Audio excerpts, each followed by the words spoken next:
Maglon ngayon. Naisiwalat ko naman ang malawakang umanong panghaka o hacking ng China sa mga pamahalaan po ng iba't ibang mga bansa ay sa pag-aaral ng cybersecurity firms na Sentinel Labs at Malware Bytes. Napasok ng China ang ilang social media accounts at personal na mga computers.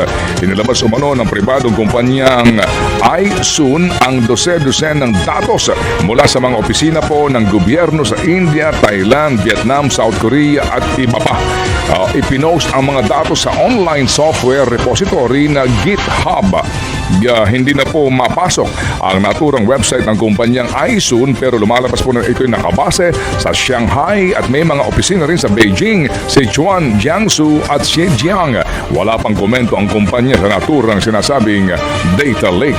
Tinitignan daw ni Pangulong Marcos Jr. na magluwag ng mga regulasyon para sa Transport Network Vehicle Service gaya ng Grab. Ayon sa palasyo, makikinabang daw kasi ang mga commuters kung mas maraming bumabiyahe na TNVS. Nauna pong hiningi ng Grab ang suporta ng Pangulong Marcos para pataasin sa 500,000 ang ridership sa bansa mula sa kasalukuyang pong 300,000. Kinalala ho naman ng Pangulo ang ambag ng Grab sa pagbababa po ng unemployment.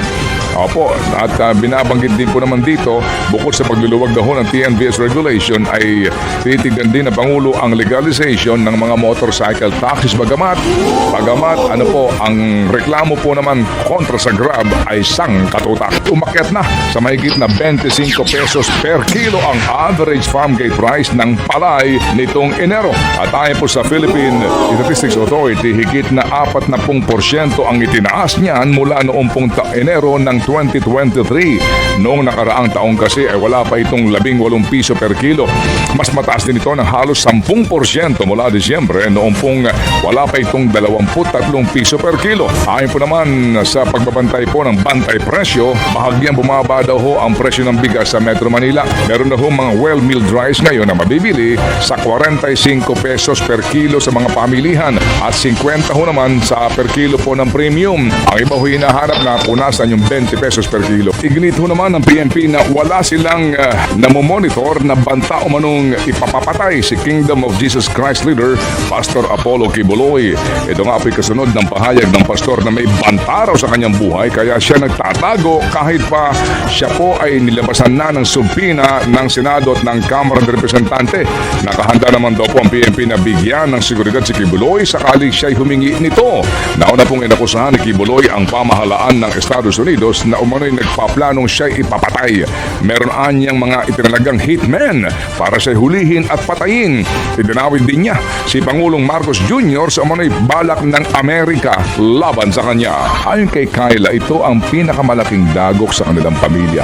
Ang pagbibigay po ng kapatid sa 10 taong gulang nilang anak na si Toby. 5 beses na po raw siya nakunan na nangyari daw ho bago ang Pasko. Noong pong 2018, 2 beses nakunan si Kyla na sinundan ho naman noong 2021 at 2022. Sa kabila niyan, thankful pa rin daw ho si Kyla dahil nabiyayaan sila ng isang anak.